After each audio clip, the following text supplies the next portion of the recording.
sure there's some meat. I'm sure. I'm sure you know. I asked Jenny, and she was like, I don't know anybody.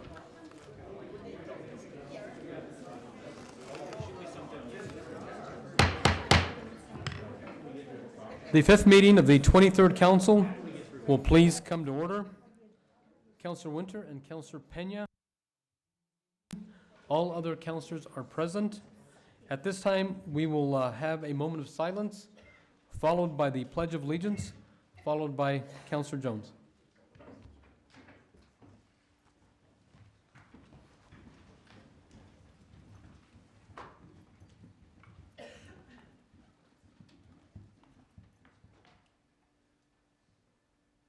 Thank you. Would you join us in the Pledge of Allegiance? I pledge allegiance to the flag of the United States of America and to the republic for which it stands, one nation, under God, indivisible, with liberty and justice for all. Thank you. Thank you, Councilor Jones. Parking passes are provided for members of the public.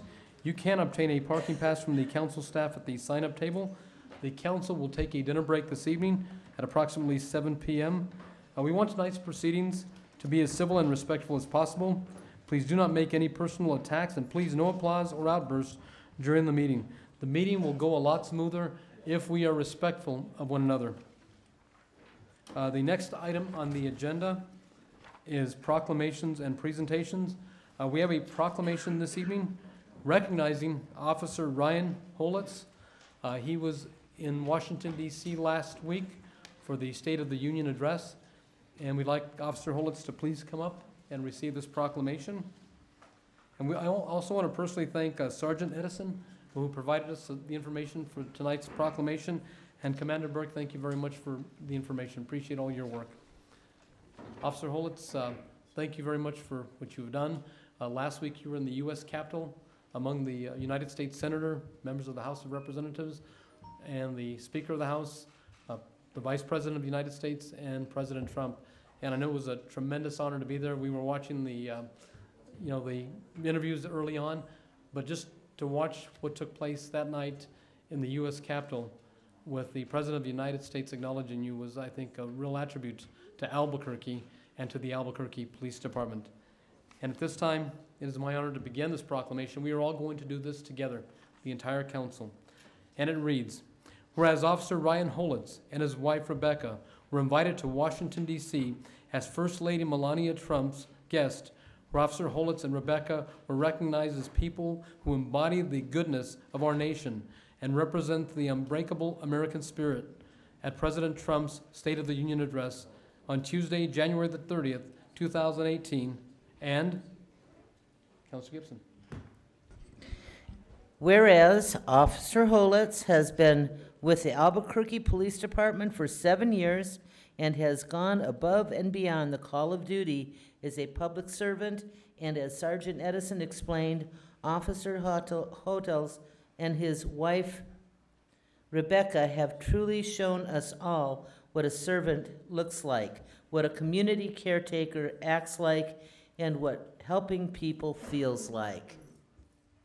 And whereas on September 23rd, 2017, Officer Holitz was working in the capacity as a field training officer when he and his recruit were dispatched to a gas station, and he observed a male and female who were about to inject themselves with heroin. The woman was visibly pregnant, about 7 months, and whereas Officer Holitz made contact with the couple and began to talk to them about their choices and the profound effect they would likely have on their child, when the emotional mother-to-be explained that she had already decided to place the child up for adoption. And whereas Officer Holitz advised the couple that he and his wife Rebecca have 4 children of their own. They both love children and want to have a large family, and advised the couple that he and his wife would like them to consider them as the family to adopt their child before conferring with Rebecca. And whereas Officer Holitz paid for a hotel room to get the couple out of the cold, where they would have a place to shower and a warm bed to sleep in until the baby was born on October 12th. And whereas this amazing act of Officer Holitz and his wife Rebecca has given this baby named Hope a chance of a life that may never have been possible. And whereas Officer Ryan Holitz's dedication did not end with the adoption of Hope, as he vowed and worked to organize a support program for Hope's birth mother, Crystal, and birth father, Tom, by assisting with and beginning their recovery process to overcome their addiction, by organizing their contact with and arrival to a rehabilitation center in Florida. And Counselor Gibson.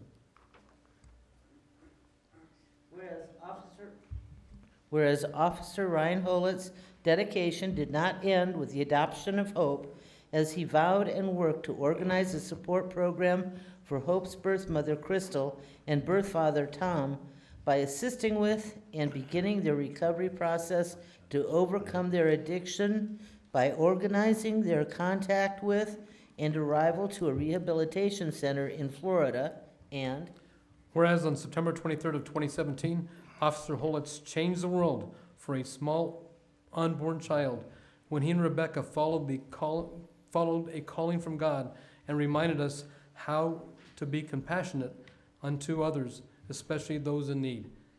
Be it proclaimed that the governing body, the City of Albuquerque, hereby recognizes, honors Officer Ryan Holitz for his commitment, public service, and his heart of gold. Officer, thank you very much, and you've brought hope to each and every one of us. Appreciate it, and I'd like you to say a few words.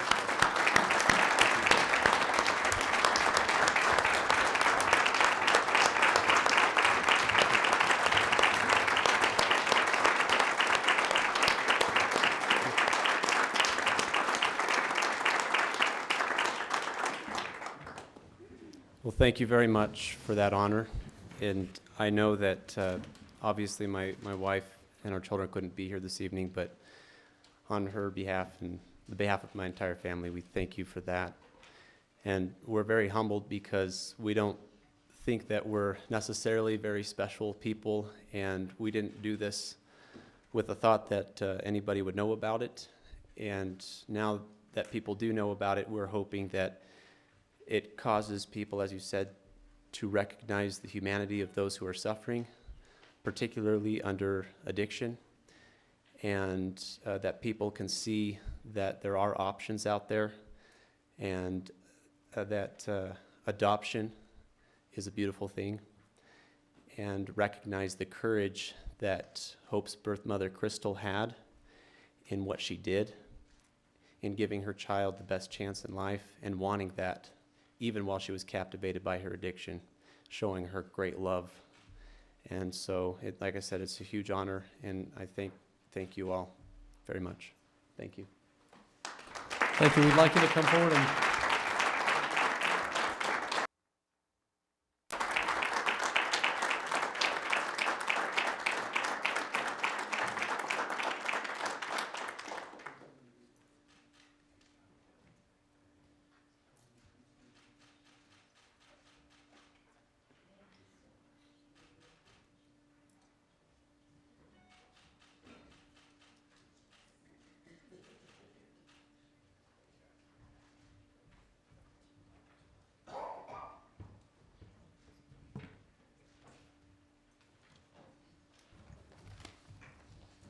thank you again, Officer Holitz.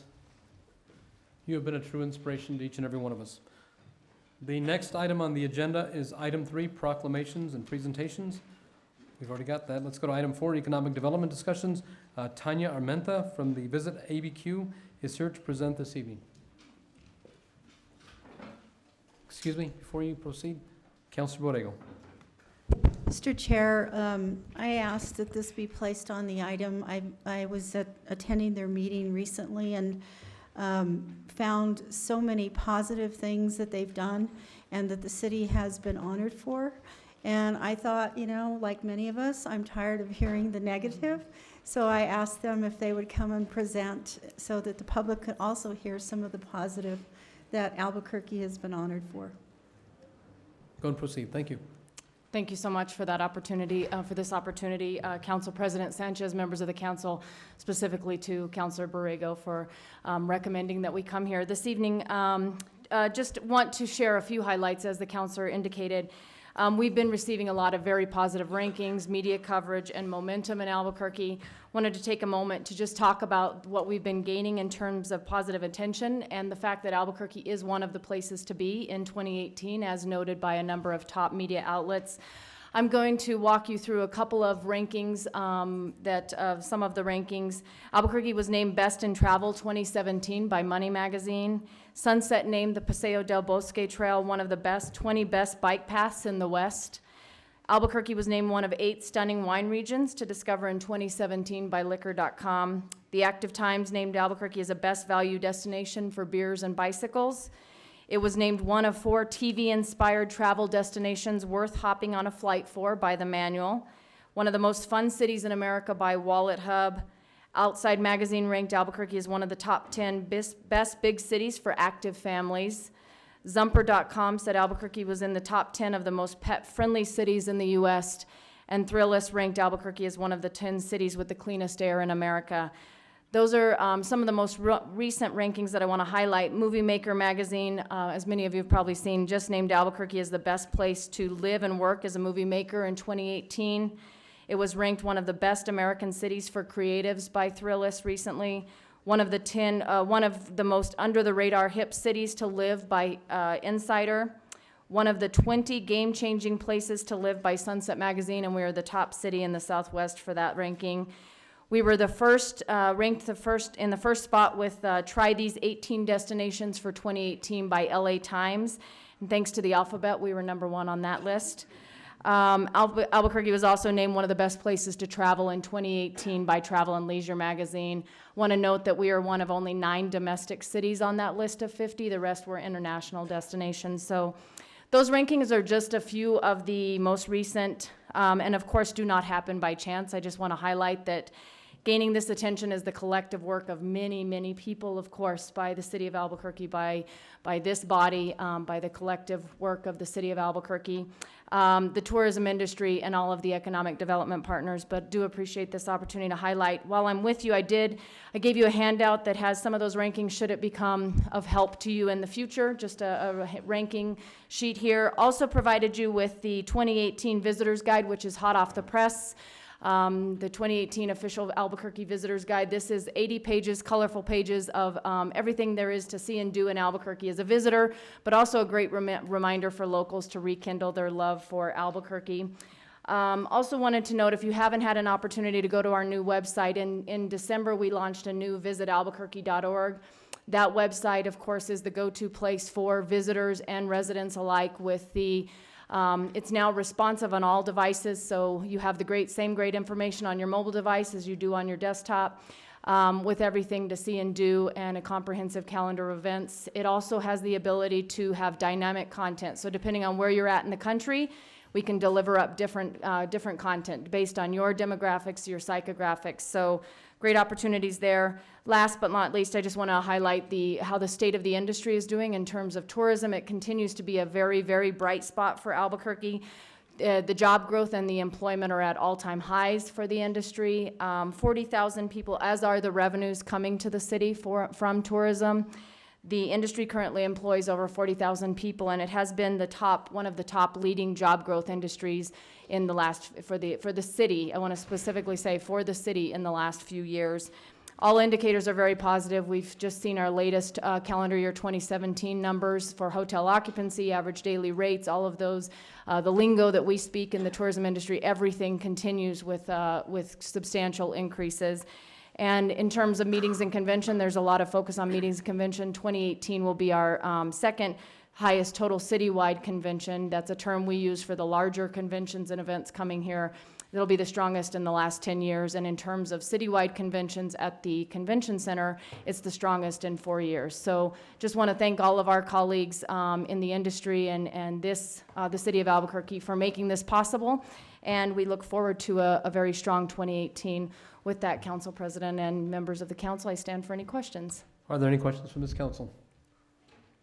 Seeing none, thank you very much for your time and your presentation. Councilor Benton. Just a comment. You know, part of these superlatives and these lists, I think we do owe Visit ABQ and our great hospitality industry in Albuquerque a lot for this as well, along with their public investments on things like the bike trails and so forth. And that's the reason these things are so important. You know, people go, well, do you really just need a tree along a road? Yeah, not one, but probably thousands. And then, you know, our city, it continues to appeal. But the work that you guys do at Visit ABQ and your partners, really part of that. So I just want to thank you for that.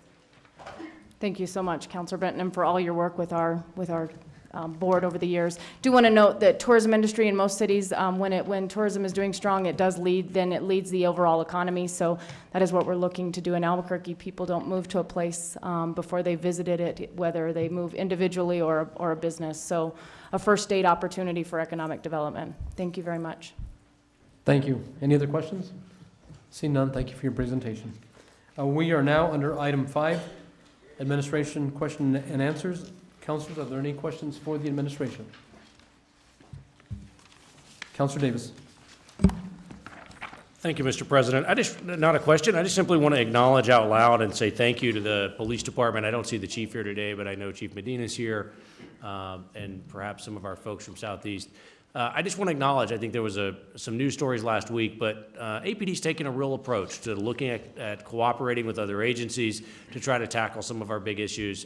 They did a big operation targeting stolen autos and stolen auto offenders in the Southeast area over the last few weeks, recovering more than almost 24 stolen vehicles, apprehending more than a dozen felony offenders, many of whom were repeat offenders. And I had the opportunity to sit in on the early planning of that with APD, to watch how APD is redeveloping their community police programs in response to data and partnerships with new agencies. And I just want to commend the administration and the new leadership at the police department, and particularly Commander Griego and Chief Medina for that excellent work. It's producing results. And at our Neighborhood Association Coalition meetings this week, your officers and your folks got a round of applause for stepping up and doing that work. And several neighbors noted that they saw some old abandoned stolen cars removed from their neighborhood. And so in a very quick amount of time, we made a big difference. And I want to say thank you to the folks who did that work this week. Any other questions for the administration? Let's go and move on to item number 6. That is the journal. Councilor Harris. Thank you, Mr. President. I move approval of the January 17th journal. We have a motion and a second to approve the January 17th journal. Any questions? Seeing none, all those in favor signify by saying yes. Yes. Yes, opposed, say no. That carries unanimously. We are now under item 7, communications and introductions. Are there any changes to the letter of introduction? Seeing none, Thank you, Mr. President. I move approval of the letter of introduction. we have a motion and a second for the letter of introduction. Any questions? Seeing none, all those in favor signify by saying yes. Yes, those opposed say no. That carries unanimously. There are no reports of committees this evening. That is item 8.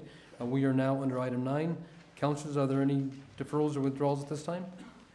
Seeing none, let's move on to item number 9, the consent agenda. Are there any changes to the consent agenda? Councilor Harris?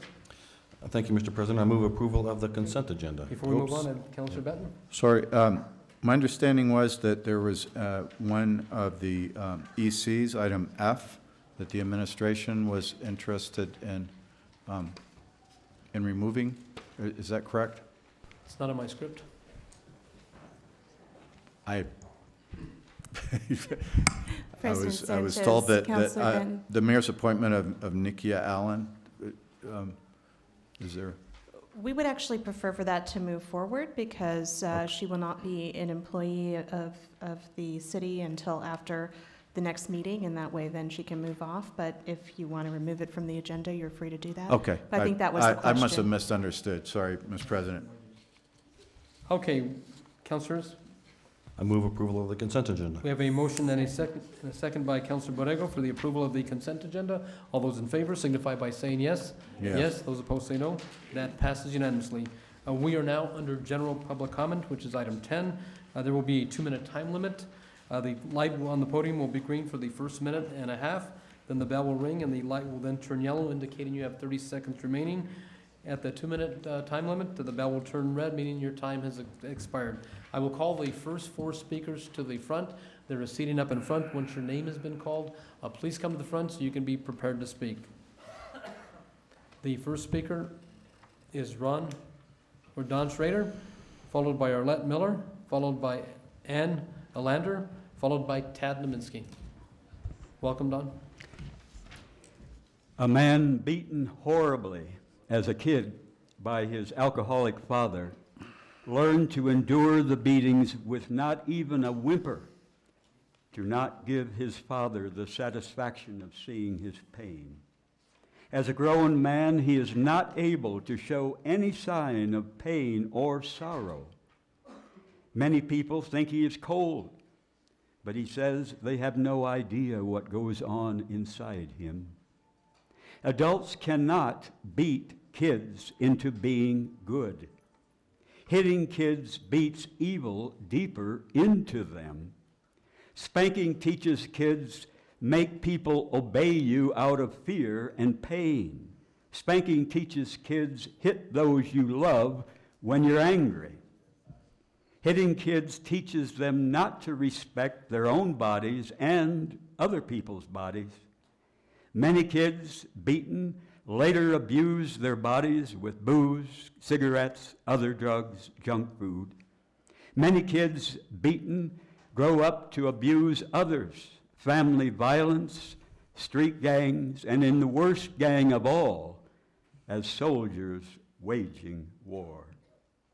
If someone had known Greg Griego was severely abusing his son Nehemiah and had called the authorities, resulting in strong intervention with deep family counseling, Nehemiah's murder of his parents, 2 sisters, a brother, could probably have been prevented. None of us can say for sure that if we had suffered as Nehemiah did, we would not have committed his atrocity. We are all more than the worst thing we ever did or almost did. With much help, we can wake up, we can change. Thank you. Arlette Miller. Councilors, I just wanted to thank Councilor Borrego for 18-6. A delay in Ida would be most welcome in addressing concerns brought up by the neighborhoods, but not given adequate consideration in the past. So I just ask you to support the Ida extension, please. Thank you. Thank you. Ann, welcome. Daniel was a young man released from prison a few years ago. He had killed a rival gang member and was tried as a juvenile. Early in January of this year, evicted from his apartment building, he tried to break in to get out of the freezing cold. Shutting himself into a closet and brandishing a knife, he was coerced into an 11-by-11 room by 4 APD officers armed with rifles. They took him down with 17 bullets, all to the head, each by itself likely fatal. Only later did I learn from his father that Daniel had been diagnosed bipolar as a child, that he didn't accept treatment at the time, that in recent years, when he and his family sought help from social services, they were denied because Daniel was now an adult. What I find most disturbing about the police response was the excessive use of force. When Jesse first told me of the brutality, I gasped and said, "That sounds like a hate crime, like they were making an example of him." I oppose the blatant militarizing of our city police. I demand extensive inquiries into any police shooting, regardless of the circumstances. I stand against all who personally profit by the sale of arms, especially military issue, and cannot express strongly enough our need for sensible gun legislation. Our irrational fear of the other, obsession with guns, and passionate defense of the Second Amendment add to the extreme violence in our society. There are simply too many people with too many guns. Ask Mr. Boyd, a belligerent homeless man in the Fort Hills area. Ask John Hyde, diagnosed with paranoid schizophrenia and bipolar disorder. Ask his family how long he sat on a waiting list to receive badly needed treatment. Daniel's number one crime was that he was mentally ill and that he did not receive the care he needed. Suicide by police, it doesn't much matter to me. This entire tragedy escalated far beyond what it should have. Thank you. Thank you for your time. Tad Naminsky, and the next four speakers will be Robert Nelson, Barbara Grothus, Jonathan Siegel, and Loretta Naranjo Lopez. My name is Ted Nemiski. Well, there is few good things happen in Albuquerque, very few. When it comes to politics, politicians, they are such corrupt that now, let's get me to the point. Yes, officer adopted with his wife, they adopted. Yes, the President of the United States recognized that. Now, why we do have to wait these damn lawyers when it comes to adoption? They're politicizing for profit, 30,000, 40,000 to get child adopted. If plenty children. Yes, one lawyer right here been sitting, he just walk out. Now, when it comes to the children, minor, well, the parents don't have rights. State of New Mexico politicians say teenager minor girl can choose without permission of parents, abortion. That's right. Well, when politicians have to tell about parental rights, what is parental rights? Politicians have to do everything. Let me, before I have few minutes, a few seconds. When it comes to Sanchez, you threatened me last time, and I repeated, Mr. Ted Nemiski, mind your business.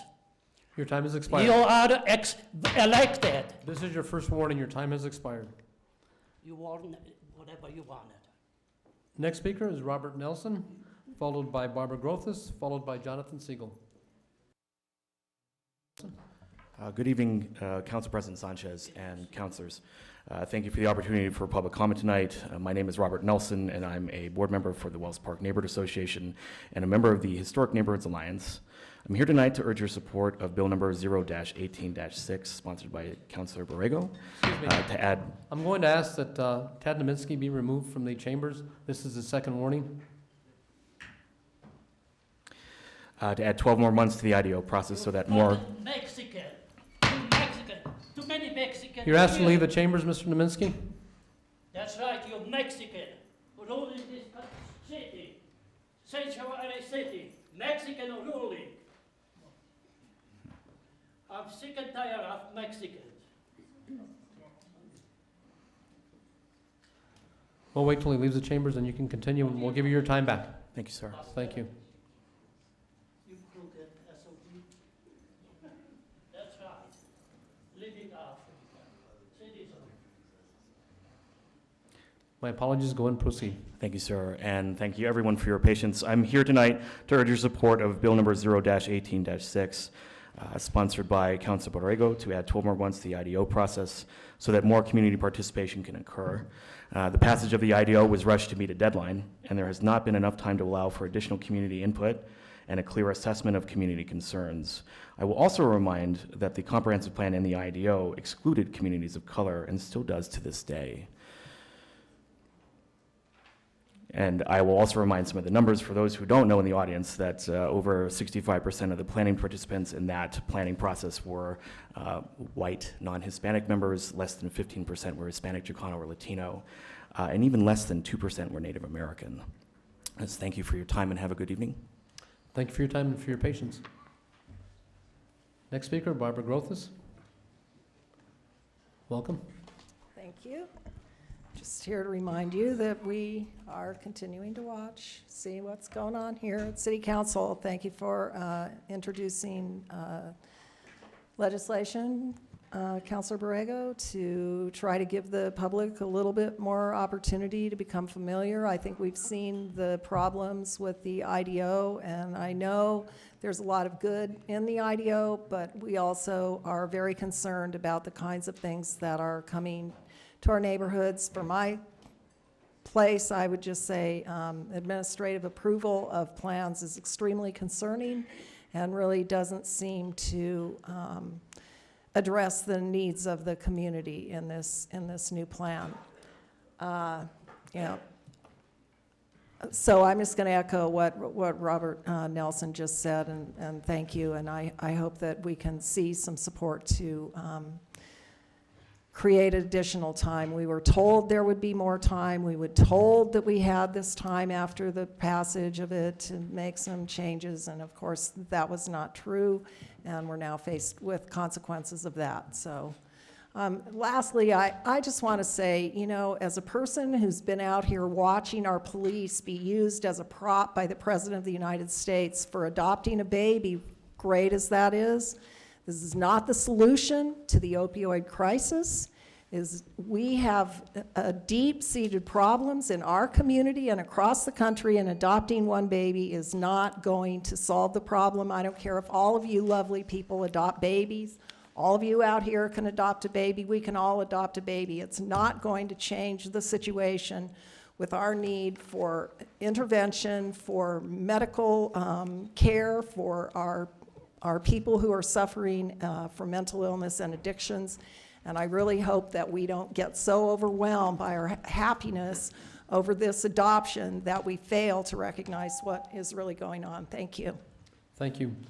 Jonathan Single, followed by Loretta Naranjo Lopez. Welcome. Mr. President, councilors, thank you for having me. I attended a large community meeting held by the mayor last weekend, and amongst other topics that he brought up, he told the group assembled that he hoped that Albuquerque could move toward a lower carbon footprint for the city. And I'm here to ask you to consider developing legislation to lower our carbon footprint, perhaps by requiring CIP and city buildings that are made with taxpayer money to be made with consumption. This would help the carbon footprint, would also obviously lower operational costs for many, many years to come. In addition, I would ask you to consider legislation, if you're interested, for water harvesting and making that a part of city policy as well. I think these initiatives, if you were to take them in cooperation with the mayor's office, would be forward-thinking, the kind of forward-thinking that the city council could be proud of and the mayor's office could be proud of, and show Albuquerque to be in a leadership position in the Southwest and amongst cities of our size. I thank you. Thank you for your time. Councilor Benton. So, Mr. Siegel, you're talking about city buildings being designed for zero net energy use. Yes, as a start. I am an architect, and I know that the technologies there have made buildings like that myself, and I know it's possible to do. And councilors, those who may remember, the city used to have a requirement that our public buildings be LEED certified, which is a international certification system for not just energy, but all sorts of green building techniques. I voted, along with the rest of the council, to remove that requirement, ironically, because I felt it was hamstringing the city in terms of our ability to get buildings constructed within their budget. But I was also the sponsor of something else that was repealed that I strongly tried to prevent repeal, but failed, and that was the Albuquerque Energy Conservation Code, which was an excellent code, very professional code, written by our own department. It was really a homegrown, but very consistent with international codes. Now, fast forward 10 years, right, or 8 years since we repealed that, the energy code. Our international energy codes have now surpassed what we had back in 2006. So The 2018, I believe it is, International Energy Code would bring us up to where the entire country is going at some point, but we would be ahead of the curve. And that is a document that I think we ought to take a look at adopting. Beyond that, you know, I agree about city buildings. We should lead the way. But I think rather than going so far as to say that they would have to be completely energy neutral, I think we could come up with certainly a higher standard as we used to have for city buildings. So thanks for bringing up the point. Thank you. Thank you. Next speaker, Loretta Naranjo Lopez.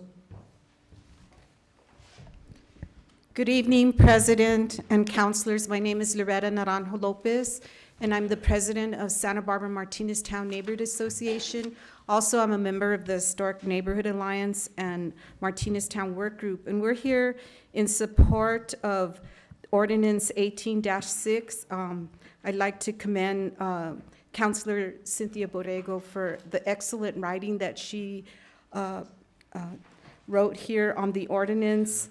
Her experience and her education and background regarding planning shows in this ordinance, and I would ask that you listen and review what she has written. She has really listened as a servant to her constituents. She has listened to what they are telling her, how we missed the boat during the process of the integrated development to really input all the suggestions by the neighborhoods, and we'd like to really make this plan a neighborhood plan and not a just an issue to deal with streamlining the process. We would like to make sure that it really meets the needs of the community. So I'm asking for your support of this bill, this ordinance, and I thank you for the opportunity to speak tonight. Thank you for your time. The next four speakers will be Tanisha Perea, followed by Colleen Gorman, Renee Horvath, and Kathy Adams. And the last speaker will be Paul Kennedy. So if you all want to make your way to the front and have a seat. For the exception of Mrs. Perea, who will be speaking on diabetes. Welcome. How are you today? This is my first time ever speaking in front of you guys, so thank you for giving me the opportunity. I am a mom of 3 beautiful children who are sitting right behind me, and the wife of the best husband in the world. He's not here, but I wanted to come and address some legislation issues when it comes down to type 1 diabetics in the public school system. KOB actually covered a story in regards to my daughter Zoe just the end of January. I don't know if some of you saw that story. It was also covered in the Saturday morning Albuquerque Journal paper, and I just want to urge you guys to really think about implementing some safe at school laws for children with diabetes. My family has gone through a lot of blood, sweat, and tears with the public school system in regards to giving her the accommodations that she deserves, and it's just been really hard for our family, and so I think that because of the lack of laws in our state, the public school system thinks that they can do what they want with our children, and it's not fair to them, and it's not right, and our children deserve the best in our public school systems, and children with disabilities should always be treated as individuals and not looked at as a whole. One issue that I dealt with the public school system in the district is them comparing my daughter Zoe to all type 1 diabetic students, that they're all the same way, but if you guys know anything about diabetes, especially type 1, they're all different, and each child deals with it in a different way. And so that was the big issue sorry, I apologize. Is, they would say, well, why is Zoe any different than all the other diabetics? Why is she so different? And so, of course, I would just tell them, well, she's my daughter. She's different. She has a type 1 diabetes. She's different from every kid. They all respond differently. And so if we can, I would just urge you to maybe think about pushing new laws in our city and in our state. It's definitely needed, and I know there's a huge need for it in our state right now. So thank you, guys. Appreciate it. Thank you for coming down and advocating for young children that are dealing with diabetes. Really appreciate your time. Thank you. Thanks. Colleen Gorman, followed by Renee Horvath. Welcome. Hi, thank you. Good evening.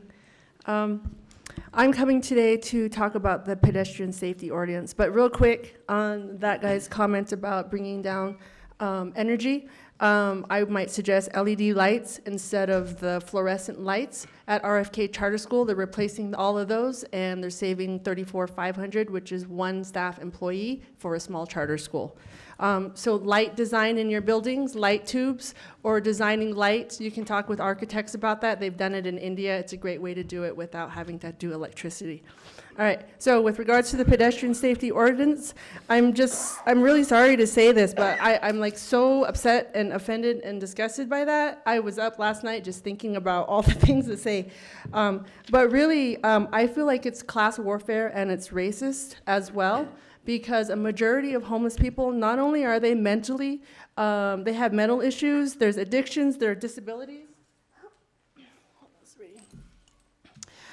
There's no financial support. A lot of them are people of color, Hispanic, and I know for a fact that a lot of them are also Native Americans and Navajo because I'm Navajo.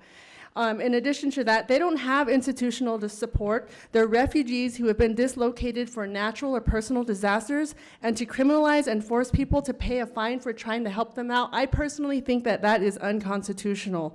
How is it okay to mandate how I spend my money? You know, I'm a teacher, I'm paycheck to paycheck, and sometimes I got less than $5 in the bank, and I want to give a homeless person $2. You know, why do I have to pay a fine for that? All right? And I just want to say, you know, our crime rates are going to go up, right? And people pay attention to that. We're already top 10 and like one of the, like, you know, I heard the economic development person like saying all these good things about Albuquerque, but there's bad things about Albuquerque that put us in the top 10 list, and crime rates is one of those. And this is not going to help our crime rates. It's just going to make it more, and it's just going to add on to this perception that people have about Albuquerque because of the stupid TV show about meth. People think we're a meth place. Thank you, Ms. Corman. Your time is up, but I think that Councilor Jones has a comment or a wanted to make a question. statement, just so you understand. The pedestrian safety ordinance does not prohibit anyone from giving money to people or asking or buying food or anything like that. It just keeps it from happening in the medians where it's dangerous. So if you'd like to hand out money to someone or offer them food, just simply say to them, would you please go to this intersection or to the next corner, and I'll pull over and I'll take care of you. I've done that myself, and it's perfectly illegal. We are not telling you that you cannot in any way help people who are in need of help. So thank you, ma'am. That does not require an answer. Thank you. All right. Thank you, ma'am. I was just going to offer Thank the you, ma'am. solution of Thank you, something ma'am. like a toll booth for Thank poor you. people. Thank you for your time. Renee Horvath? Welcome. Oh, good evening. I'm Renee Horvath. I'm with the Taylor Ranch Neighborhood Association and the West Side Coalition. So I am here today because I just heard about Councilor Borrego introducing this bill, O-18-6, and I feel very appreciative that of its introduction. I feel a lot more hopeful than I did like throughout the whole holiday season, and I feel that there's just a lot of issues that need to be addressed with this IDO, and I think this will give us more time to do it. Because I don't think people realize that, you know, once you give the entitlements, and there's some that are of these entitlements that could be very impactful to the community, that we may really regret that we ever did that, and that we gave away everything, you know, like gave away too much density in an area that can't handle it, or the uses are too impactful to a neighborhood. We need to really examine these things before we fully implement this, because down the road, if you implement this, and then you really regret it, you can't go back and fix it in 5 years because you're downzoning it. And then the city has to pay. Say, well, this isn't going to work for us. Well, you got to compensate me somehow. You got to pay somehow. And we would be doing that. So we need to really examine this closely and catch all the problems associated with the IDO. And so I really appreciate it. So thank you very much. And one other thing, I saw in the newspaper today about vacant homes. Thank you very much for addressing this issue. This house is in my dad's neighborhood. I just saw it today. And a few days ago, this used to be a very lovely house. We have vacant homes on the west side too that people have been complaining about. And I'm glad we're really looking into this. So thank you very much. Thank you.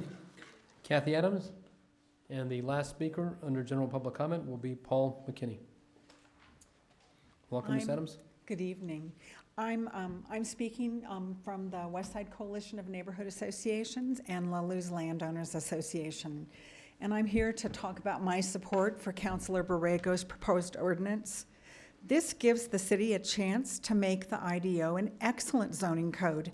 It gives the city a chance to review the process of citizen input and engagement.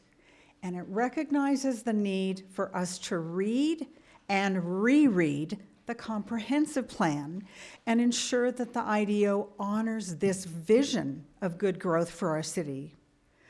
Numerous plethora meetings are being held. I think we all go to 3 or 4 meetings a week. They're making a genuine effort to involve citizens. Not really. They are making a good job of informing citizens. This is not the best way to make the IDO excellent. We have pleaded to become a more meaningful part of the IDO process. We want to see task forces composed of participants from different neighborhoods, giving us the chance to study different parts of the IDO and converse about how it affects our neighborhoods in comparison to other neighborhoods. We can compare and contrast our ideas. We have been allowed to listen, but we have not been allowed to contribute. Thank you for your time. And also, just... Councilor Benton has a okay. question or a comment? Yes, Councilor Go ahead, Benton. proceed. You have 30 seconds. Oh, I just think that we need to think outside the box in ways to get community members together in different ways. Having us go to study sessions and listen is not the best way to involve us. So, Councilor Benton. Mr. President, so you mentioned the comprehensive plan. Did your organization also support the delay of the comprehensive plan? Yes, we did. We wanted to see a little bit more cleaning up the language in the comprehensive plan. But you're okay with it now? I think it's been revised appropriately, but we need to make sure the IDO really supports that vision. Yeah, because I mean, some of the people that were asking for a 1 or 2 year delay on the IDO were also asking for a 1 and 2 year delay on the comprehensive plan. Well, I think every document needs to be cleaned up. Nothing is ever really finished. You just kind of have to keep working on it. Okay, well, yeah, I mean, I'm always interested when people say, hold this up. Are you prepared to live with our existing zoning system, which makes all sorts of mistakes all the time? It certainly does. Yeah. By the way, I just wanted to say thank you to all of you for sitting up here and listening to some comments that are not always very kind or respectful. Thank you. Ms. Adams, I think that Councilor Harris has a question or a comment. Just a comment, not a question, but just so you know where I stand, and I think you might already, but it was told to us that the zoning system in the city of Albuquerque is the worst in the country. It's stifling our economy. I mean, so we are harming Albuquerque by leaving this thing in place. And your concerns, I think we can address those. We can make amendments, and we will. I was told recently that we were not going to be able to contribute to making any changes in the IDO at this time, and that really concerned me. I promise you that's not true. Okay, thank you. Thank you, Ms. Adams. Last speaker will be Paul McKinney. Welcome. Thank you, President Sanchez, councilors. First, I'll just say I'm very happy and excited that the regressive gas tax died on expiration. That's pretty awesome. That's what I wanted to talk about. In Anatomy of the State, Murray Rothbard wrote that and argued that we, being the people, we are not the government, and the government is not us. In 2014, you did your best to make it clear that this is a place to do the government's business and not the public's business. 7 people who sit on the council voted in favor of RA 14-1. Now, Councilor Davis and Councilor Borrego were not on the council at the time, and the man that was sitting in District 6, Ray Garduno, actually voted against it. But in response to public protest and uprising, I don't know what else I'd call it except for a massive uprising, the response of the council was to tell people to sit down and shut up. It was to say, you can't have any banners, you can't have any signs, you can't clap, you can't applaud. Stick to your 2 minutes and be quiet. Now, I was recently held at Sandoval County at a very contentious meeting about right to work. People had signs, they were cheering, back and forth. It was a pretty rowdy meeting. But you know, at the end of the day, the business got done and nothing bad happened. Now, Councilor Borrego, hearing great things about you tonight. It's excellent that you're listening to people. 18-6 sounds like it's going to be great and really help out some of these folks. And so I'd ask you, maybe you're not familiar with what happened in 2014. I want to say it was May is when it all started. But if you go back and look at that, and then maybe you could see that the people, especially these folks with the eyes, I think that's great, you know, should be able to have posters. They should be able to cheer for people in public comment, et cetera, and more than just their 2 minutes and then sit down and shut up. So thank you.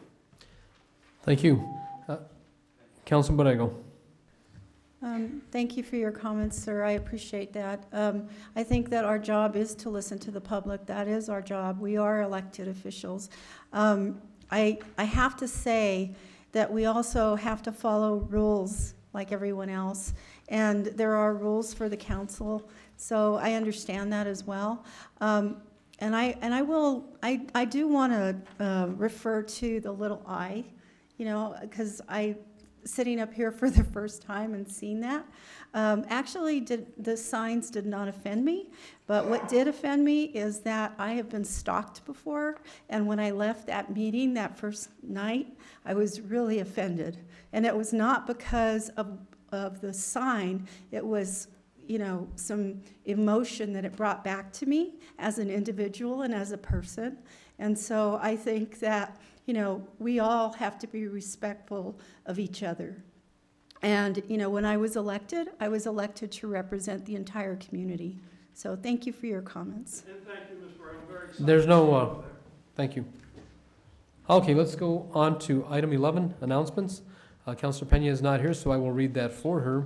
There will be a Finance and Government Operation Committee meeting on Monday, February the 12th at 5 p.m. in the Council Committee Room on the 9th floor. Councilor Borrego. Yes, thank you. There will be a land use planning and zoning committee. There will be a Land Use Planning and Zoning Committee meeting on Wednesday, February 14th at 5 p.m. in the Council Committee Room on the 9th floor. There are no public hearings. That is item 12. Item 13 is approvals, and this is item A, OC4. Staff recommends to appoint Chelsea Van Devender to the Police Oversight Board. I move confirmation. We have a motion and a second by Councilor Davis. Are there any questions? Councilor Gibson. Thank you, Mr. President. So is she here this evening? That would be me. I wonder if, would it be all right if we heard from her, That would be fine. Mr. President? Can you just tell us a little bit about yourself and why you're seeking this? Yes, for the past 5 years, I've been working as a public defender. That's given me a lot of opportunity to examine law enforcement and local law enforcement's behavior from one side of things. And by doing so, I've developed a great interest in police reform. And so I've been following really closely what's happened with the consent decree and the monitor's reports and all of the activity that's been going on, and I've wanted to be more involved in that process. Thank you. Are there any other questions? Councilor Gibson, go and continue, then Councilor Benton. Councilor Benton.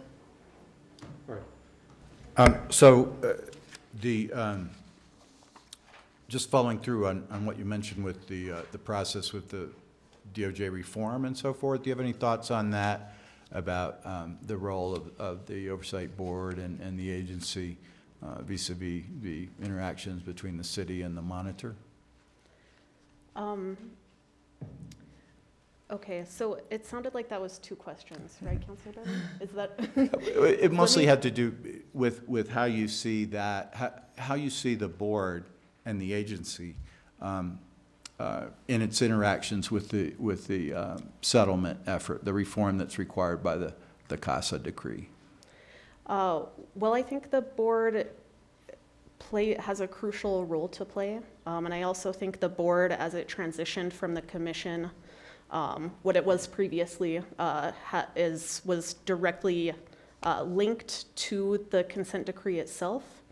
I think that the consent decree, you know, makes a lot of demands of APD.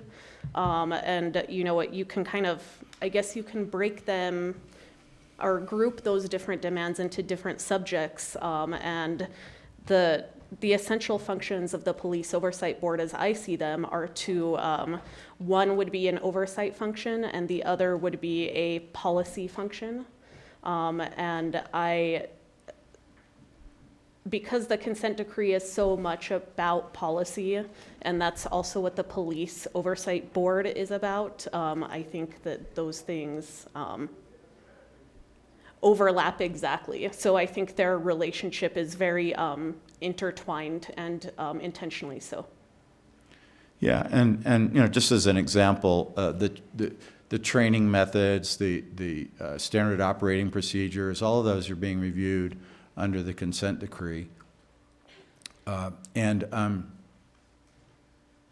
know that there's been a desire by the Oversight Board to be more part of that, to at least be in the loop on changes in training and in procedures.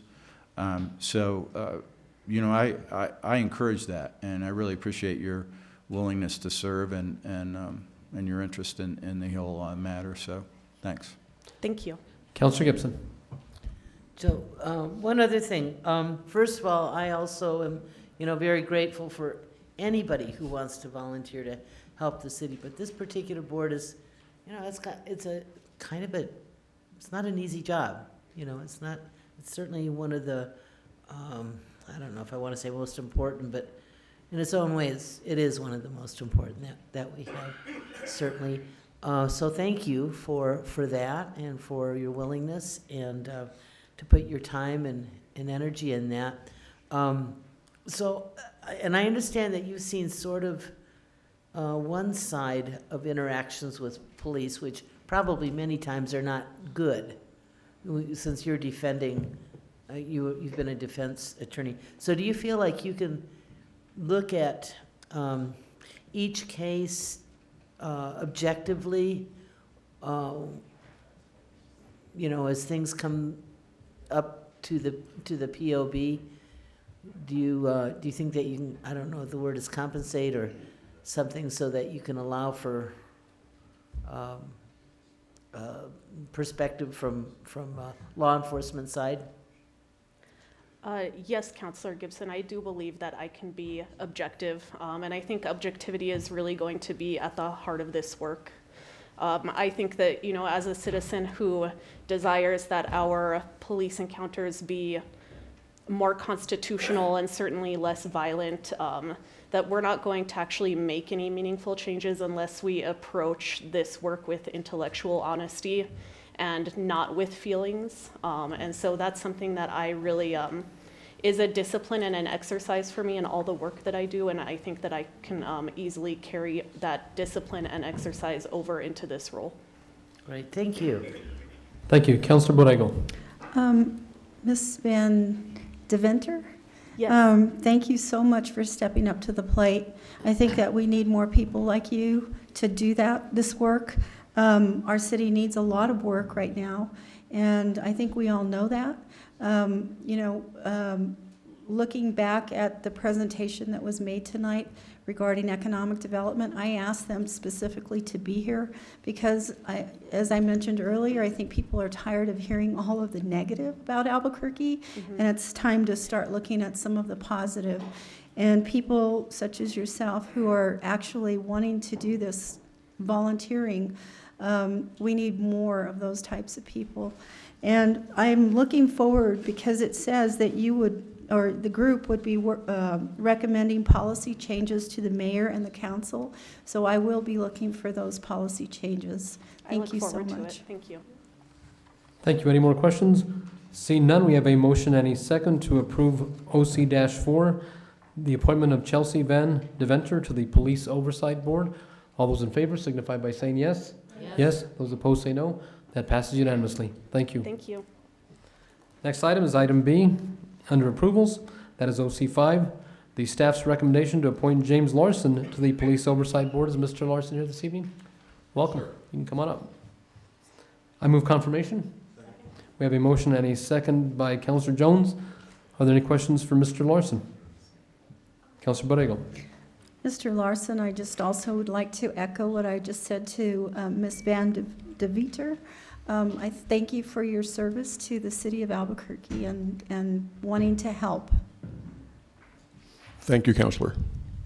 Are there any other questions for Mr. Larson? Seeing none, we have a motion and a second for OC-5 to appoint James Larson to the Police Oversight Board.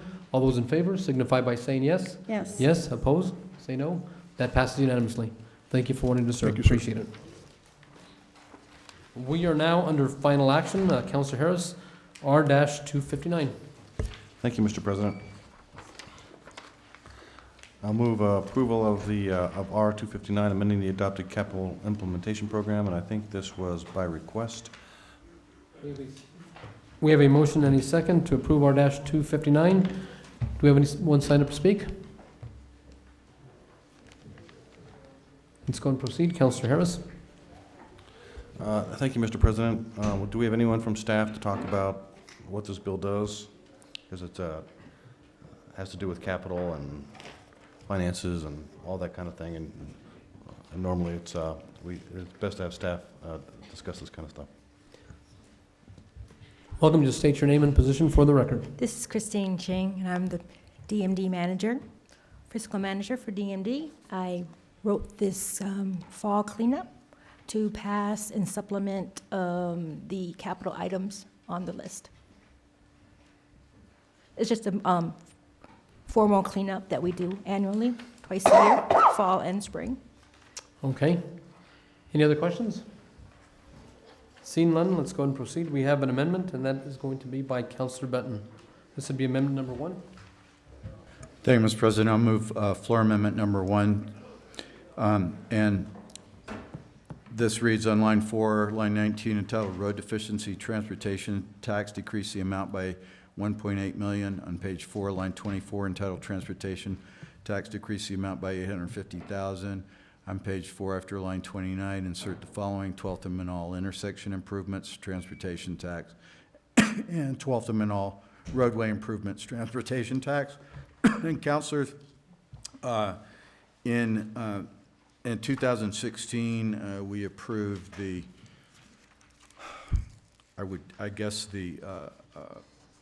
descendant of the original bill, which was passed in 2005, supporting the development in the area of the Indian Pueblo Cultural Center.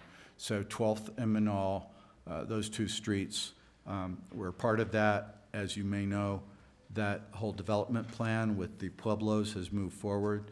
The Pueblos and the neighborhoods, going back to 2005, agreed on development plans, which this council and the city have also approved as city planning policy. So this would be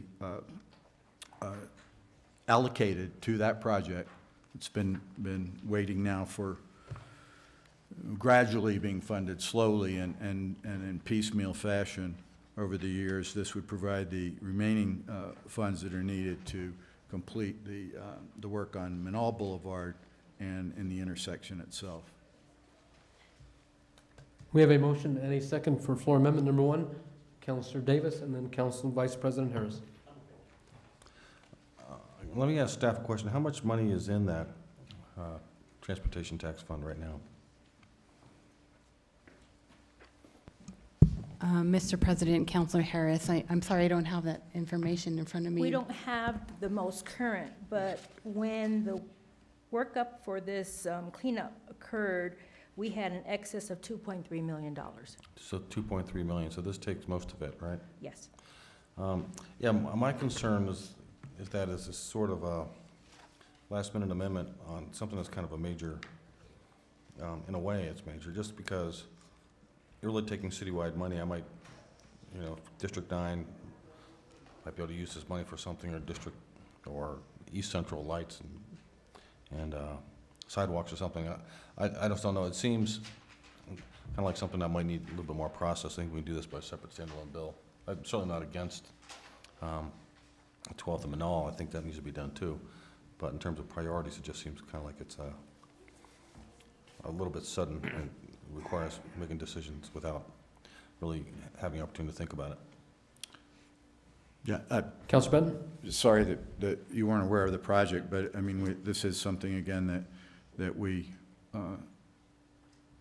the entire plan, the design, everything that's in place was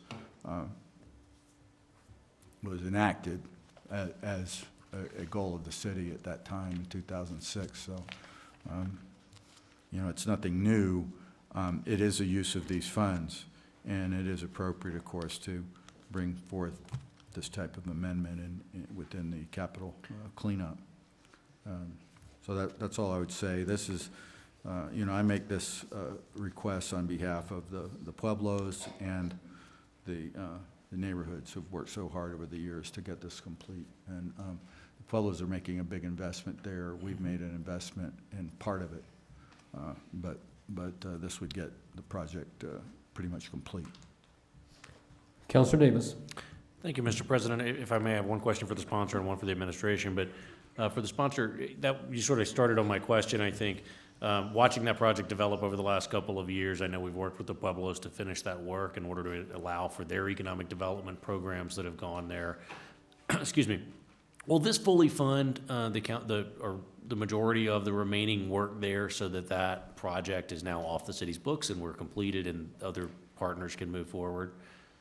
It would complete all the roadway work. The intersection work is would be in kind of some improvements made, and it would be in an interim condition. But yes. And it would appear to everybody who uses it as a complete project. Thank you for the sponsor. I think that's an important piece of being able, this gets us to the place where we finish that project and allow others to move forward, is my understanding. Right. If I could just ask the administration for their input here. I know we'll get to it at some point, but. Before we go to the administration, Ms. Yara would like to make a couple of comments, and then we'll go to the administration to comment. Yes, Mr. President, I'm sorry I wasn't prepared to answer Councilor Harris's question before. Christine did mention that there's $2.3 million of excess.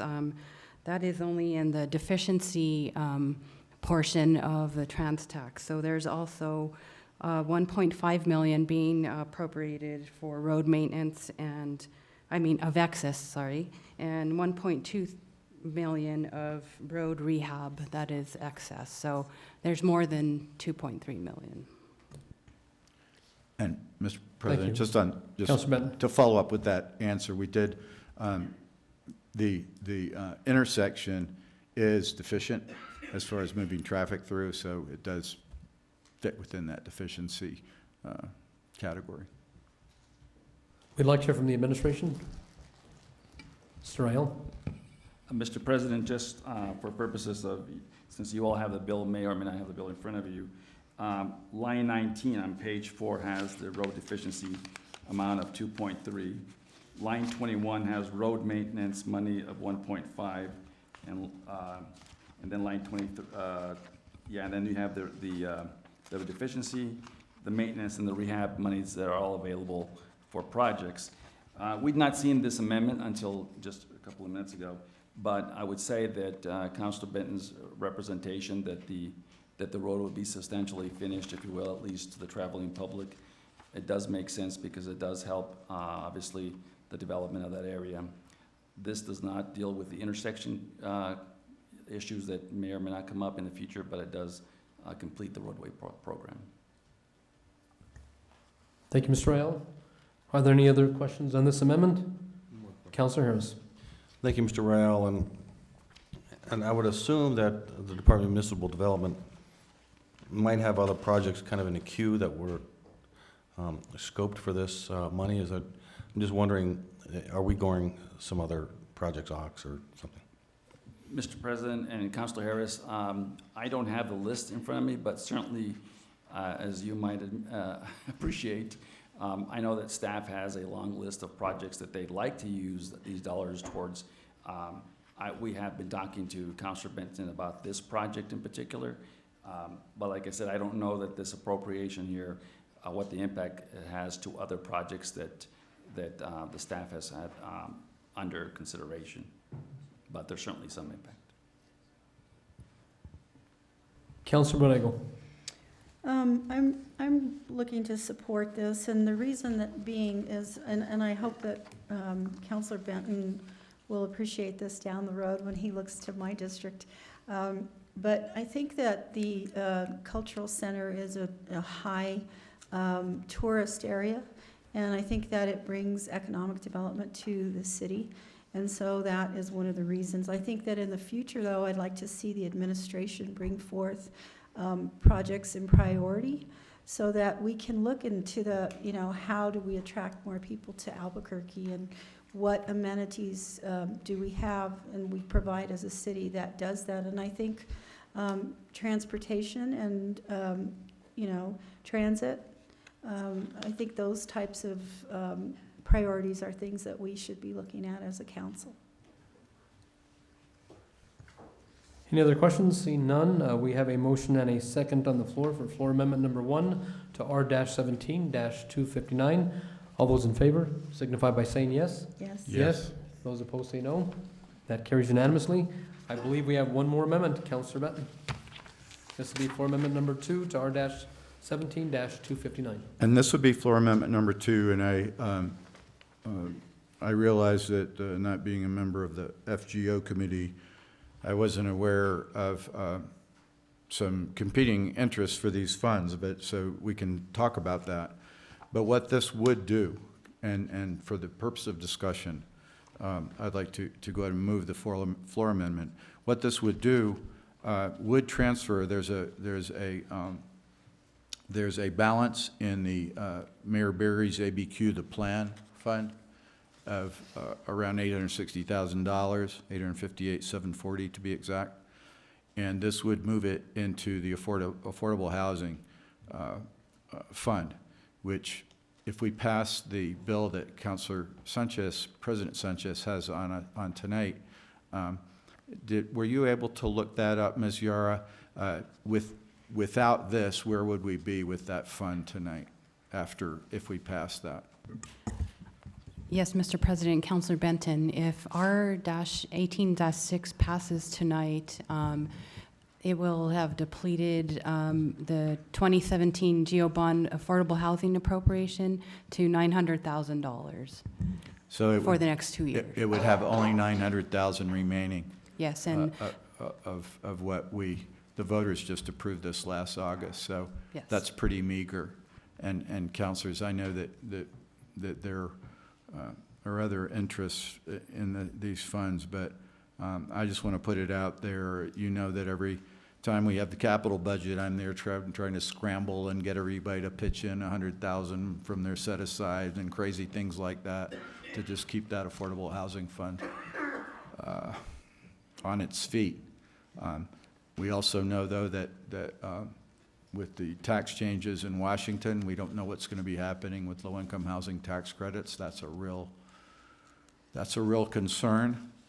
But right now, as we sit in Albuquerque, the Behavioral Health Initiative of the city and county jointly has identified the need for a single site facility, and when they mean single site under the recommendations of that plan would be supportive housing, but also day services in a very secure type site, not the kind of willy-nilly or just a motel being repurposed without security and so forth. This has been a priority of the Behavioral Health Initiative. So I'm just putting that out there.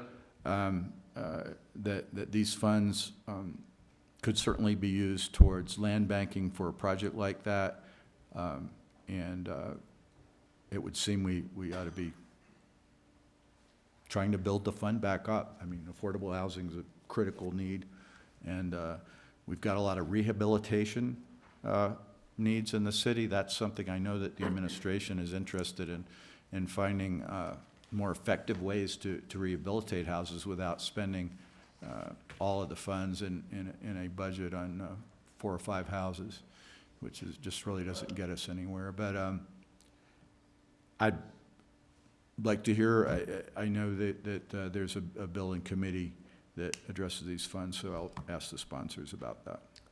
Counselor Davis?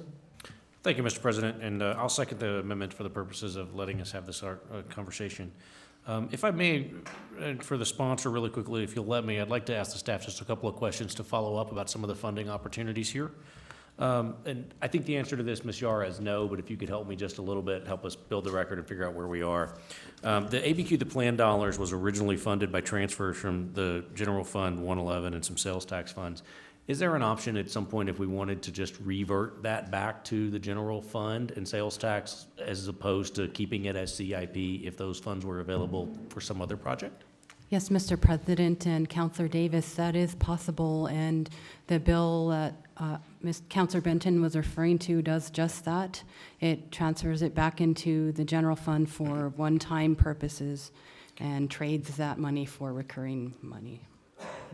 And Ms. Yara, if you just to follow, so to keep our options open for some of those other options, whether it's the bill at FGO that's dealing with some of our city's workforce or other programs that we're looking at for deficit in the coming perhaps fiscal year, are there other funds that might be available that would allow us to use to set aside for that particular type of behavioral health program? I know we had spoken earlier about maybe some LEDA funds that might be eligible or other type of CIP funds that might be available to set aside to land bank for this kind of project? Yes, Councilor Sanchez, President Sanchez, Councilor Davis. There is a significant balance of LEDA funding that was came from the proceeds of the first GRT bonds that funded the regional sports complex, among other projects. However, the reappropriation of that money would take a ordinance amendment that would need to be vetted by the council through the normal process. I haven't looked into, I have been kind of skimming through the capital funding report, but right now I haven't identified anything else for that. And so I might ask, Mr. President, I might ask the sponsor, I wonder if you'd be open to, and I know timeliness matters on our CIP bill. Maybe we defer it. We're not going to kill ourselves on 30 days here, I think. But I wonder if you'd be open to us looking at moving both of those ordinance pieces forward. One, to reappropriate some of the available, I'm going to call it, it's not a clawback, but some of the LEDA money that might be available for this purpose. At the same time, looking at what we do with ABQ, the plan, and whether we revert that back to general fund, because I think certainly we're going to need it for some other uses, looking at our 5-year forecast, for example. I'm just curious if the sponsor might be willing to look at those if we move forward. I'm certainly open to that. Ms. Yara, roughly how much are we talking about in that fund? Do you have a ballpark? I'm sorry, in the LEDA fund? Yeah. It's about $7.8 million balance as of today. Right, and so that was, as you correctly stated, as Councilor Davis stated, that was essentially clawback money that was intended to use for economic development. And obviously, we want and need economic development, so that's very important as well. And I guess affordable housing could be considered a component of economic development. It's certainly important for people to have quality housing, and the affordable housing programs that we've and projects that we've built in the past have provided a lot of jobs and circulated a lot of dollars in our community. In fact, often to the tune of 4-to-1 leverage of our 1 to 4 in outside dollars. But I'm certainly open to that, Councilor Davis, and I do plead ignorance. I wasn't aware of the bill and had not seen it. Of what was going on in the Finance Committee, but this has just got to be a priority, I think, for the city. When we started out the program, it was a set aside. It was generating $8 million per cycle.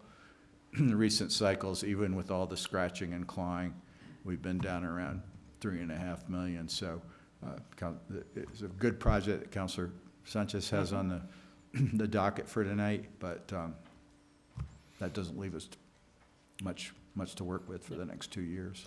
Mr. President, can I follow up with one Councilor final Davis? to our staff? Thank you. And Mr. Zaman, just to clarify, y'all spoken with bond counsel about the availability of using those funds, or at least we put those inquiries in, and we seem to be okay with that. I just want to be sure those options might be available as we're having this debate. And Mr. President, Councilor Davis, those options are available, and we did speak with bond counsel right before the meeting. We asked specifically whether those dollars could be repurposed from Local Economic Development Act funds to affordable housing, and the answer was yes. Thank you, sir. Let's go to the administration. Mr. Rael. Mr. President and members of the council and Councilor Benton, I mean, I think it's very accurate to say that Mayor Keller certainly is very, very supportive of affordable housing. And this is an interesting amendment for the administration in that the purpose is that where the money is being moved to is a priority of the mayor. The challenge with this particular amendment is is the matching dollars that we were going to receive through the TIP project. The TIP program has a $900,000 appropriation to finish the bike loop. And so if this amendment obviously passes tonight, we would then have to reappropriate the TIP money in the transportation program. And it would leave the 50-mile bike loop, which is not an administration project, but certainly one that you all have funded before, not complete. And obviously, we'd have to come back and look at that down the road. But that's the only challenge here is the fact that the staff was resourceful enough to go out and try and get TIP match for this money to get it done. And so we'd have to go back to reappropriate or restructure the TIP money in the transportation program. So that's just by way of information. Councilor Harris, and we will go back to Councilor Benton. Thank you, Mr. President. Mr. Rao, so that problem would also exist with the proposal that's in the Finance Committee currently, which would be to move the plan money to these contracts. So then the contracts would be one-time money, which we're allowed to do, and then move some of these social service contracts into firefighter raises. I mean, that would be a concern that the administration would have with that bill also, I'm guessing, right? Well, Mr. President and Councilor Harris, I've not seen the details of that bill, but certainly anytime we are leveraging federal funds through the TIP process and we move money or the local match, it creates a different dynamic through the Metropolitan Transportation Board in terms of how we use those dollars. And it's not to say that we can't reuse them for other city projects. It's just that right now they're identified specifically in the TIP. Okay, and I wasn't asking you to take a position, but so much as that same concern arises with that firefighter raise bill. Thanks. Councilor Benton. So my impression had been the 50-mile bike loop was done. So do we have what roughly is still lacking, Mr. Rao? Mr. President and Councilor, yes, there is a portion of the bike loop that is still in the northwest area of the city. And I don't unfortunately have all the details for you this evening, but there was a portion where we were building some bridges and designing a couple of other, if you will, on-road bicycle connections to finish that project. And that's why this money was left by the administration, so that we would finish that piece of it. Okay, because, I mean, we would not have suggested this if we had seen that encumbered towards that project. Is that correct, John or Steph? Mr. President, Councilor Brennan, that's correct. Normally when capital dollars are attached to a TIP or some sort of federal matching amount, the local capital dollars are encumbered in some way so that this kind of thing doesn't occur. These dollars have never been encumbered. They've been allocated to sort of a general ABQ, the planned project, since their inception. Okay. Well, I'm prepared to withdraw this amendment, but I will remind my friends that we do need to build up that fund, especially if we're going to hold up our end of some of the commitments that are being made with regard to the behavioral health initiative. And I think we're in a position now, I'm not at liberty to talk about it, but I think we're in a position where we may have a very important project very soon with that, and that's what I'm looking towards. So I'll work with Councilor Davis and just spoke to Councilor Harris about the amendment to the ordinance that you were talking about. Thank you. Thank you, Councilor Benton. So floor amendment number 2 has been withdrawn. We are back on the bill. Councilor Harris to close. Thank you. Urge your support. We have a motion and a second to approve R-259 as amended. All those in favor signify by saying yes. Yes. Opposed? Say no. That carries unanimously. We are now under final actions, items B. That is R-261, a nuisance dwelling or structure in need of abatement at 553 Dolores Drive Northwest, 87105, within the city limits of Albuquerque, is so ruined, damaged, and dilapidated as it to be a menace to the public comfort, health, peace, and safety, and that it be required to be removed. I move we do pass. We have a motion and a second, and I also would like to defer this because this home is now being worked on until the March 19th meeting. We have a second? We have a motion and a second by Councilor Benton. I have a Councilor comment. Harris. Yes, could I bring the planning department down here? I want to talk about maybe shuffling around some money. Right now, in District 9, there's a house on Stutz that's actually burned. There's no roof, there's a chain link fence around it, it's ready to come down any minute. And I'm just wondering if we, and so and we need about 17,000. So if we could move the money from this project to Stutz, how soon would money be available for this project? Mr. Metzger, go ahead and proceed. Angelo Metzger, I'm with the Safe City Strike Force with Code Enforcement and the Planning Department. Mr. President, Councilor Harris, that is the intent, to have this money, once this house is completed, to have the money put up for the Stutz demolition. I'm assuming that March 19th would be when we withdraw that, and the money would be available for Stutz at that point. And in between there, I would like to be submitting the resolution of condemnation for council. Okay, that's not quite my question. Is there another chunk of money that's going to become available soon? Assuming that these people walked away today and we had to use the money to tear down this property, when would the next funds be available for? Mr. President, Council Harris, it would be the next fiscal year. Oh, my. So July 1? Yes. Unless we start moving money from someplace else? That is correct. Okay. Well, that's not encouraging. I hope these folks fix that property up. Okay, thank you. Thank you. That property is now under construction, so I'm very hopeful that it will get completed, but I'd still like to defer it until the March 19th meeting. We have a motion and a second on the floor for R-261. All those in favor signify by saying yes. Yes. Those opposed say no. That carries unanimously. R-62 is the same property. I would like to move deferral until the March 19th meeting. We have a motion and a second by Council Vice President Harris. Any questions? See none. All those in favor signify by saying yes. Yes. Those opposed say no. That passed unanimously.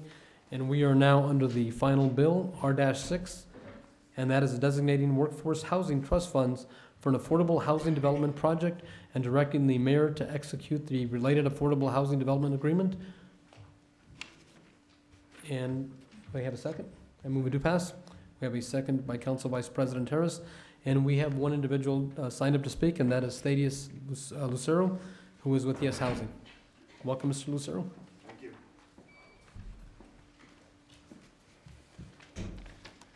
Thank you, councilors. I'll make it short. I want to thank you for having this bill here before you today. This is a very important public-private nonprofit partnership. This is a land that the city put out for request for proposal early last year, and we were successful in getting the award for the project. Actually, we were the only ones that bid on the project, so we weren't sure if we were smart or what we were doing here. But this is really something that's needed in this part of town. It's going to be able to provide 88 units of housing, as well as eight of those units will be live-work units, 42,000 square foot of retail, and also 10,000 of office. The piece that you have before you here today is a request for $2.5 million in workforce housing trust fund money, so that we can actually get this project up and running. And our hope and intent is by the end of this year, beginning of next year, we'll have this project breaking ground. So with that, and we're also going to be applying for MFA money, so we will use this as a match to go before MFA and request for funds from them as well. And the total cost of this project is going to be about $15.7 million? That is correct. Yes. Are there any other questions for Mr. Lucero? Thank you for your time. Thank you very much. Are there any questions from this council? Councilor Borrego. Oh, I just wanted to make a comment, Mr. Lucero. I wanted to commend you. In 20, I guess 2010, right before I retired, we finished the master plan for Atrisco and Central. Mhm. And we envisioned the library, the transit center. We started that probably in about 2008. And when I did retire in 2010, we were still looking to the affordable housing and the retail components. And so it's nice to see these things coming to fruition. And, you know, as Councilor Benton's district earlier, you know, seeing completion of projects is something that's very important for the city, because being a West Side councilor, we see infrastructure, subdivisions develop, infrastructure stop. And I think that when we see this continuity, that helps to create a community that has, you know, that sort of fluidness. And by the way, I just wanted to mention also today is West Side Day at the legislature. was. And that's why I have my little button on. Yes. But it's great to see these types of affordable housing projects on the west side. Thank you so much. Counselor, thank you very much. This is a very important project, and we really believe this is going to be important for the community. Just a kind of side note, we've been meeting with all the neighborhood associations, just met with Los Volcanes last week, and they were so excited to see this coming on board. So, Mr. President, Counselor, thank you for your comments. Thank you. Are there any other questions? I'd like to close in. One of the things I'd like to state is I want to first thank Mayor Keller for working with Yes Housing on this project. The residents of Albuquerque's West Side, as Councilor Borrego has said, have worked many, many years. This will be right next door to the Patrick J. Baca Library. We are still hoping that we can see development across the street where we now have the Unser Crossing. And once the library was finished, I said this area would probably take off quickly. Yes. But this component, and you do have a copy of the plans, and it's going to be called Nuevo Atrisco. It'll be a housing along with retail development in that area. And I want to thank Councilor Benton, who also worked with me for many, many years on this project in this council. We've all worked diligently to get the library completed, and this will be a tremendous asset to Albuquerque's West Side, so I urge your support. We have a motion and a second to approve R-6. All those in favor signify by saying yes. Yes. Those opposed say no. That passes unanimously. Thank you very much. If there is no further business before this council, this meeting is adjourned.